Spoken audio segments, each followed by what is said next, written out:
ஒரு எக்ஸ் முதலமைச்சரா இருந்திருக்கார், சரியா? இன்னைக்கு எதிர்கட்சி தலைவராக இருக்கிறார். அவருடைய வார்த்தைகள் கண்ணியமாக மற்றவர்கள் மதிக்கக்கூடிய அளவுல இருக்கணும். ஏதோ இந்த மூன்றாம் தரம் நான்காம் தரம் பேச்சாளர்கள் பேசுறது போல ஒரு முதலமைச்சர் வேட்பாளர் பேசுறது கண்டிக்கத்தக்க ஒரு விஷயம்.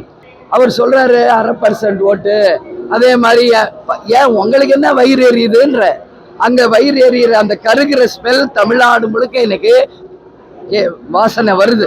அவ்வளோ கருகுறாங்க, அவ்வளோ வயிற்றுச்சல். உங்க கூட தானே இருந்தோம் 2011 இருந்து 26 வரைக்கும்.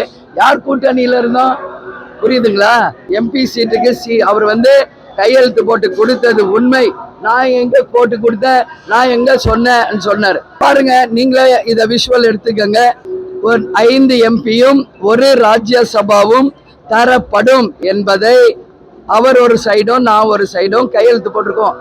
தேமுதிக தலைவர் மரியாதைக்குரிய மறைந்த திரு விஜயகாந்த் அவர்கள் நம்ம கூட்டணியில் இருக்கும்போது ஒரு பேச்சு, கூட்டணி இல்லாத ஒரு பேச்சு எப்பவும் பேசுறதில்லை. ஆனால் அதில் ஒரு கருத்து சொல்கிறாங்க. யாரோட போய் கூட்டி சேர்ந்துருக்கிறாங்க? திராவிட முன்னேற்ற கழகத்தை பகிரங்கமாக எதிர்த்தது தேசிய முற்போக்கு திராவிட கழகம். திமுக கடுமையாக எதிர்த்தாங்க. இன்றைக்கு வடிவேல் அவர்கள் திரு கருணாநிதி மேடையில் இருக்கும்போது கடுமையாக பேசுறார்.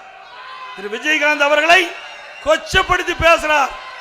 அப்படிப்பட்டவரோடு கூட்டா எப்படி கூட்ட வச்சீங்கன்னு நாட்டு மக்களுக்கு தெரியும். எப்படி கூட்டு வச்சாலே உங்களுக்கு தெரியும். மேலும் விளக்க வேண்டிய அவசியம் இல்லை. இன்னொன்னு சொல்றாரு, அதிமுக மேலவை உறுப்பினர் மாநில உறுப்பினர் கிடைக்கவில்லை என்று சொன்ன தவறு.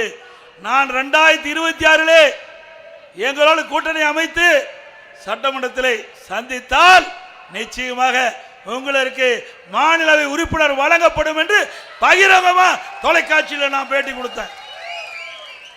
நீங்க ஏதோ திட்டமிட்டு போயிருக்கிறீங்க, அது வேற விஷயம். அது உங்களுடைய சொந்த விஷயம்.